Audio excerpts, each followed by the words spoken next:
നമ്മൾ അനിലിന്റെ വീട്ടിലേക്ക് മാർച്ചാണ് വിചാരിച്ചത്. പക്ഷേ ഡിവൈഎസ്പിയുടെ നേതൃത്വത്തിൽ ഒന്നല്ല 2 ഡിവൈഎസ്പി വരെ വന്നിരിക്കുന്നു. 2 ഡിവൈഎസ്പിമാരുടെ നേതൃത്വത്തിൽ വഴിയിൽ തന്നെ ബാരിക്കേഡ്. എനിക്കത് കണ്ടപ്പോൾ ആദ്യം ഒരു അസ്വസ്ഥത ഉണ്ടായിരുന്നു. കാരണം നമ്മൾ വീട്ടിലോട്ടാണല്ലോ മാർച്ച് വെച്ചത്. പക്ഷെ പിന്നെ ആലോചിച്ചപ്പോൾ ഇതാ നല്ലത്. കാരണം ശ്രീ അനിൽ ഒരു കൊള്ളരുതാത്തവനാണെന്ന് എന്തായാലും അവന്റെ വീട്ടിലുള്ളവർക്കറിയാം. അപ്പൊ അവന്റെ നാട്ടുകാരും കൂടെ മനസ്സിലാക്കണം അവനൊരു കൊള്ളരുതാത്തവനാണെന്ന് മനസ്സിലാക്കാൻ പറ്റുന്ന രീതിയിൽ ഏതോ ബുദ്ധിയുള്ള പോലീസുകാരനാണ് വഴിയിൽ ഈ ബാരിക്കേഡ് ഇട്ട് തടഞ്ഞിരിക്കുന്നത്. അതിന് ആ പോലീസിനോടുള്ള പ്രത്യേകമായ നന്ദിയും സ്നേഹവും ഞാൻ പറയാനായിട്ട് ആഗ്രഹിക്കുന്നു.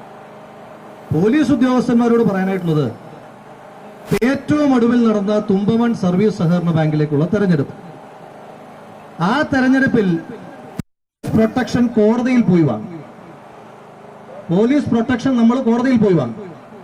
പോലീസ് പ്രൊട്ടക്ഷൻ ഉണ്ടെന്ന് പറഞ്ഞപ്പോ അടൂർ ഡിവൈഎസ്പി അടക്കമുള്ള ആളുകൾ വിചാരിച്ചത് കള്ളവോട്ട് ചെയ്യാനായിട്ടുള്ള പ്രൊട്ടക്ഷനാണ് ഓർഡറായിട്ട് കോടതി പറഞ്ഞതെന്ന്. അതുകൊണ്ട് വളരെ കൃത്യമായി ഒന്നാമത്തെ കള്ളവോട്ട് തൊട്ട് അവസാനത്തെ കള്ളവോട്ടിന് വേണ്ടുന്ന എല്ലാ ഒത്താശയും ചെയ്തു കൊടുത്തു.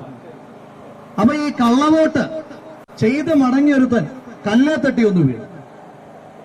അപ്പൊ ഉടനെ ഡിവൈഎസ്പിക്ക് ഒരു തോന്നല്, രഞ്ജുവാണ് ആ കല്ലവിടെ കൊണ്ടുവന്നിട്ടത്.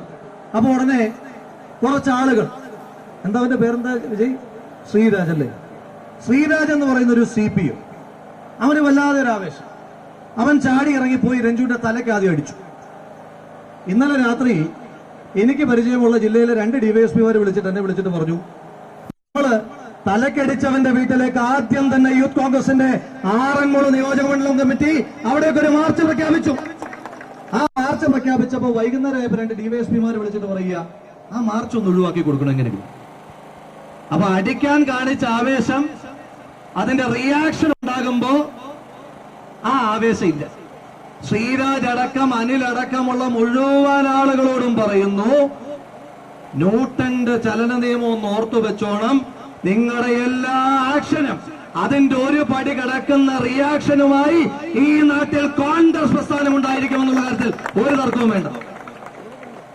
ഈ അനിലിനോട് ഞാൻ പറയട്ടെ, മാനവും മര്യാദയ്ക്കും ആ ജോലി ചെയ്യുന്നെങ്കിൽ ഇങ്ങനെ കുറച്ച് ഡിവൈഎഫ്ഐയുടെ തെമ്മാടികളെ കൊണ്ടുവന്ന് കൂട്ടം കൂട്ടമായിട്ട് നിർത്തി കൂവാൻ വേണ്ടിയിട്ട് കാവലിരുത്തേണ്ട കാര്യം ഉണ്ടായിരുന്നു?